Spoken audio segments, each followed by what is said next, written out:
Պարեզ շանթիեթերը շարունակում է հորիզոնը։ Եթե կա խաղաղություն, ուրեմն պետք է հենվել խաղաղության տրամաբանության վրա, այս մասին հայտարարել է Հայաստանի վարչապետը հանրային հեռուստաընկերությանը տված հարցազրույցում։ Նիկոլ Փաշինյանն անդրադարձել է միջպետական հայցերը հետ կանչելուն, եվրոպացի դիտորդների գործունեությանը, նոր սահմանադրություն ընդունելուն, հնարավոր էսկալացիային եւ այլ թեմաների։ Դիտեք հարցազրույցից մեկ հատված, իսկ մանրամասները կներկայացնենք մեր հաջորդ թողարկումների ընթացքում։ Շատ կարևոր իրադարձություն է տեղի ունեցել, որ խաղաղության համաձայնագրի տեքստի վերաբերյալ բանակցությունները Հայաստանի եւ Ադրբեջանի միջև ավարտվել են խաղաղության համաձայնագրի տեքստի համաձայնեցմամբ։ Այսինքն ըստ էության մենք ունենք փաստաթուղթ, որը եւ Հայաստանի Հանրապետության եւ Ադրբեջանի Հանրապետության համար ընդունելի է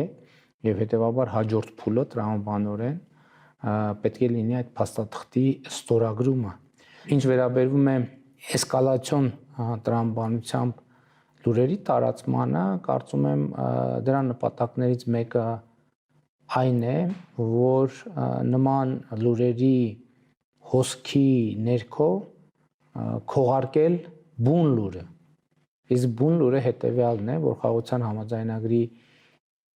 տեքստը համաձայնեցված է եւ սպասում է ստորագրման եւ հետեւաբար պետք է ստորագրվի եւ ես միանշանակ արձանագրել եմ, որ պատրաստ եմ իմ ստորագրությունը դնել այդ տեքստի տակ, ինչ վերաբերվում է էսկալացիային, ընդհանրապես պետք է արձանագրենք, որ առավել եւս հիմա էսկալացիայի որևէ հիմք եւ հիմնավորում չկա, որովհետեւ Հայաստանը եւ Ադրբեջանը ճանաչել են միմյանց տարածքային ամբողջականությունը, ինքնիշխանությունը, քաղաքական անկախությունը, ըստ էության խորհրդային միության հանրապետությունների սահմաններով եւ պիտի արձանագրեմ, որ սա հղում է ոչ միայն խաղաղության համաձայնագրի համաձայնեցված տեքստին, այլև հղում է այլևս երկու երկրներում դե յուրե իրավական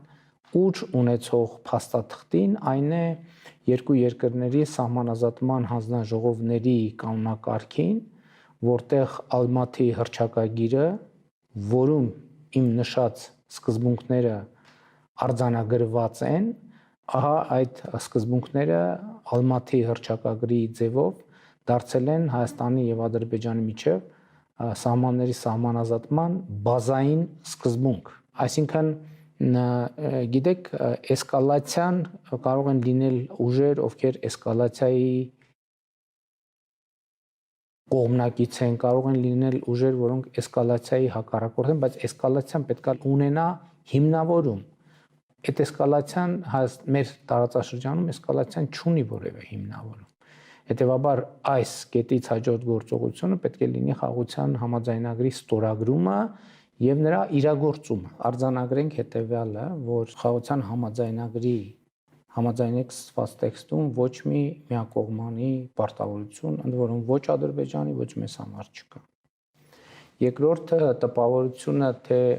Հայաստանի սահմանի երկայնքով Ադրբեջանի կողմից երրորդ ուժեր չեն եղել, համեն դեպս մենք ժամանակ առ ժամանակ տեսել ենք եւ դիտարկել ենք երրորդ ուժի ներկայացուցիչներ, դրոշներ եւ այլն եւ այդպես շարունակ։ Երրորդը Եվրամիության դիտորդական առաքելությանը Հայաստան հրավիրել է մեր կառավարությունը, ես եմ հրավիրել եւ ես շնորհակալ եմ նրանց մեր այդ հրավերին արձագանքելու համար, բայց մյուս կողմից պետք է մենք նպատակից գանք։ Ինչ նպատակով ենք մենք Եվրամիության դիտորդներին հրավիրել Հայաստան, տեղակայվելու եւ աշխատելու Հայաստան-Ադրբեջան սահմանի երկայնքով։ Կայունության եւ ինչ որ առումով խաղաղության միջոց եւ գործոն որպես։ Եվ հիմա ես ուզում եմ ուշադրությունը մեր հրավիրեմ, որ երրորդ կողմերի ներկայացուցիչների ներկայության մասին դրույթը ուժի մեջ է մտնելու խաղաղության համաձայնագրի ստորագրումից եւ վավերացումից հետո։ Այսինքն միջև այդ կետը ամենայն դեպս այս հարթության մեջ որևէ խոչընդոտ չկա, որ Եվրամիության դիտորդները աշխատեն։ Այսինքն մեր նպատակը Այնա, որ մեր կայունության սահմանի երկայնքով ունենանք խաղաղություն եւ կայունություն եւ երբ որ ստորագրվի խաղաղության համաձայնագիրը, մենք կունենանք այլևս ինստիտուցիոնալ խաղաղություն եւ կայունություն եւ այդ պայմաններում Եվրամիության մեր հարգելի դիտորդներին կարող ենք կամ նեղություն չտալ կամ ավելի պակաս նեղություն տալ։ Հայաստանի արտաքին գործերի նախարար Արարատ Միրզոյանը հեռախոսազրույց է ունեցել Ռուսաստանի արտգործնախարար Սերգեյ Լավրովի հետ, այս մասին գրել է X-ի իր միկրոբլոգում, անդրադարձել ենք մեր երկկողմ քաղաքական երկխոսության շրջանակներում առաջիկա հանդիպումներին։ Շնորհավորել եմ նրան ծննդյան օրվա կապակցությամբ, գրել է Միրզոյանը։ Արարատ Միրզոյանը հեռախոսազրույց է ունեցել նաև Միացյալ Թագավորության արտաքին համագործակցության և զարգացման հարցերով պետքարտուղար Դեյվիդ Լամիի հետ։ Հայաստանի և Ադրբեջանի միջև հարաբերությունների կարգավորման համատեքստում նախարար Միրզոյանն ընդգծել է երկու երկրների միջև խաղաղության ու միջպետական հարաբերությունների հաստատման մասին համաձայնագրի վերջնականացման ուղղությամբ գործադրված ջանքերը և համաձայնեցված տեքստով ստորագրման Հայաստանի առաջարկը։ Հայաստանի և Ադրբեջանի սահմանի զինադադարի խախտումների վերաբերյալ Ադրբեջանից հնչող կեղծ մեղադրանքների առնչությամբ նախարար Միրզոյանը վկայակոչել է Հայաստանի կողմից ներկայացված հրադադարի ռեժիմի խախտման դեպքերի և կամ այդ մասին տեղեկությունների հետաքննության համատեղ մեխանիզմ ստեղծելու առաջարկը, որի վերաբերյալ չի ստացվել ադրբեջանական կողմի դրական արձագանքը։ Նախարար Միրզոյանն ընդգծել է, որ Հայաստանի կողմից ներկայացված այս և մյուս, մասնավորապես հաղորդակցությունների ապաշրջափակման ուղղությամբ առաջարկները կարող են լուրջ հիմք լինել փոխվստահության ձևավորման և կայունության ապահովման համար։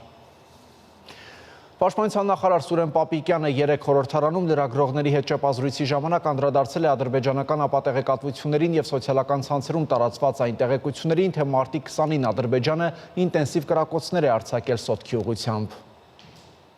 Պաշտպանության նախարարությունը արդեն գրեթե 12-րդ հերթին է տարածում, որ հայկական կողմը չի կրակում։ Ինչու ապացույցներով չեք խոսում Ադրբեջանի հետ։ Օրինակ արբանյակներին նկարացնել, որ հայկական կողմը չի կրակում, որևէ գործողություն չի դիմում։ Արբանյակային նկարները չեն կարող ցույց տալ գնդակների կրակելու չկրակելու մասին։ Դրա համար պետք են տեսագրություններ։ Իսկ քանի որ մեղադրողը մենք չենք, այլ մեր հարևանները։ Մենք դրա համար ասում ենք, եթե ունեք ապացույցներ, տեսանյութեր տրամադրեք մեզ։ Մենք պատրաստ ենք ուսումնասիրել, հետաքննել։ Մինչ օրս չենք ստացել նմանատիպ արձագանք։ Իսկ ինչի չեք ուզում ապացույցներով դուք խոսեք, մեր պաշտպանության Ինչի մասին խոսենք, չեղած բանի մասին, չեղած բանի ի՞նչ է ապացույցը։ Իսկ ընդհանուր առմամբ Գարողի տեղաշարժ կա թե Ոչ, չկա։ Սա ինչ է նշանակում։ այսինքն պատերազմի վտանգ դուք չեք տեսնում։ Ես չեմ կարող գնահատական տալ, թե ինչու է տարածվել նման տեղեկատվություն, մենք մի վարքյան։ Սա մեր գնահատականն է եղած փաստերի հիման վրա։ Եթե կլինեն փաստեր, մենք պատրաստ ենք ուսումնասիրել, հետաքննել։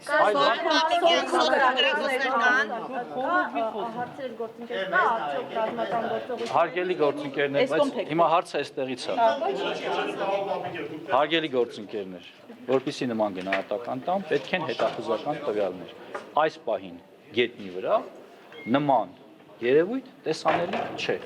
Մամուլում տեղի ունեցող ապատեղեկատվությունը նրա մասին, որ տեղի են ունենում կուտակումներ, զորքերի տեղաշարժեր, պաշտպանության նախարարությունը չի հաստատում։ Բոլոր վտանգավոր կրակոցները, խախտումները, որոնք ուղղված են մեր դիրքերի վրա, մեր անձնակազմի վրա, մշտապես պաշտպանության նախարարության կողմից տրվել են հաղորդագրություններ եւ բացատրություններ։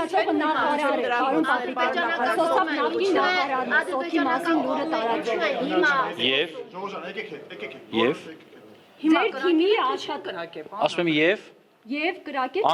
անկախ նախկինում ունեցած պաշտոնից, ներկա պաշտոնից, ես ասում եմ պաշտպանության նախարարությունը մի քիչ առաջ է հայտարարությամբ հանդես եկել կամ մի ժամ առաջ, որ մեր հարգելի գործընկերները միայն տարածեն ճշտված տեղեկություններ, իսկ տեղեկությունները ճշտված են, եթե դրանք ճշտված են պաշտպանության նախարարության հետ։ Հարավային Կովկասի եւ Վրաստանի ճգնաժամի հարցերով Եվրամիության հատուկ ներկայացուցիչը հայտնել է Պրահայում անցկացված ինտենսիվ հանդիպումների մասին, որի ընթացքում քննարկվել է իրավիճակը Հարավային Կովկասում։ Մագդալենա Գրոնոն մեկ այլ գրառմամբ նշել է, որ ընդգծվել է Հայաստան-Ադրբեջան հարաբերությունների կարգավորմանն աջակցելու Եվրամիության ջանքերի շարունակման անհրաժեշտությունը եւ վերահաստատվել է անցյալ շաբաթ խաղաղության պայմանագրի շուրջ բանակցությունների ավարտի վերաբերյալ արված հայտարարությունների կարեւորությունը։ Միացյալ Նահանգները ողջունում է Հայաստանի եւ Թուրքիայի միջև համագործակցությունը Մարգարա Ալիջան սահմանային անցակետը ժամանակավորապես բացելու ուղղությամբ, որպեսզի Հայաստանին հնարավորություն ընձեռվի մարդասիրական օգնություն ցուցաբերել Սիրիայի ժողովրդին։ Այդ մասին X-ի միկրոբլոգում գրել է Միացյալ Նահանգների պետքարտուղարության Կովկասի բանակցությունների գծով գլխավոր խորհրդական Լուիս Բոնոն։ Սա ցույց է տալիս, թե ինչպես է Հարավային Կովկասում համագործակցությունն օգուտ տալիս ողջ տարածաշրջանին, նշել է ամերիկացի պաշտոնյան։ Միացյալ Նահանգների նախագահ Դոնալդ Թրամփը փորձում է Իրանի հետ երկխոսություն կառուցել եւ բանակցությունների սեղանի շուրջ լուծել Թեհրանի միջուկային ծրագրի խնդիրը ուժ չկիրառելու համար։ Այս մասին ամերիկացի լրագրող Թաքեր Կարսոնին տված հարցազրույցում հայտարարել է ամերիկացի առաջնորդի հատուկ բանագնաց Սթիվ Վիտկոֆը։ Կարլսոնը խոստովանել է, իր մոտ տպավորություն է ստեղծվում, որ շատ մարդիկ թե ամերիկյան վարչակազմի ներսում, թե դրսում փորձում են Թրամփին մղել ռազմական ուժ կիրառել Իրանի դեմ։ Այդուհանդերձ, ըստ լրագրողի, Միացյալ Նահանգների նախագահը կարծես ցանկանում է նախ եւ առաջ խնդիրը լուծել խաղաղ ճանապարհով, ինչն էլ Վիտկոֆը հաստատել է։ Կարծում եմ, որ նա ցանկանում է հարգանքով վերաբերվել Իրանին, նա ցանկանում է վստահության հարաբերություններ հաստատել նրանց հետ, եթե հնարավոր է, եւ դա նրա հրահանգն է իր վարչակազմին։ Հուսով եմ, որ իրանցիները դրականորեն կընդունեն դա, հավելել է հատուկ բանագնացը։ Հայաստանի վարչապետ Նիկոլ Փաշինյանն այսօր այցելել է Երևանի թիվ 184 դպրոց։ Կրթական հաստատությունն ունի նորակառույց մարզական շենք, կահավորված նոր մարզագույքով։ Նիկոլ Փաշինյանը կառավարության անդամների հետ շրջել է մասնաշենքում, ծանոթացել պայմաններին։ Վարչապետը նաև տեղեկացրել է, որ թիվ 184 ավագ դպրոցի մարզադահլիճի կառուցման համար կառավարությունը հատկացրել է 314 միլիոն դրամ։ Ես արդեն շահել եմ, թե ուղղակի դրած է։ Բաղրարան դահլիճի շահել եք, դահլիճով։ Հետդ էին խոսում, որ արդեն պիտի ակտիվ մասնակցեն։ Այս նախագիծը շատ լավ ֆունկցիոնալ եւ հատկացային առումով լավ է։ Հիմա բոլոր տեղերը, որտեղ որ նոր պետք է տեղակայվեն, Բայց աքսեսուարների որակի մասին է պետք մտածել, ասենք այդ թվում։ Հիմա սա պետք է իրան ցույց տա։ Այս ինչ ջրակայուն է։ Շատ կարևոր է շահագործման արձագանքները հավաքել։ Հիմա դեկտեմբերից շահագործումը լավ պահպանվել է։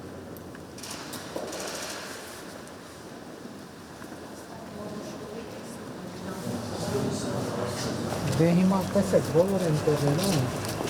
որտեղ մենք տենց խնդիր ունենք, որ մարզասրահը կառուցել են եւ կարող է պարզվի, որ դպրոցի շենքը պետք է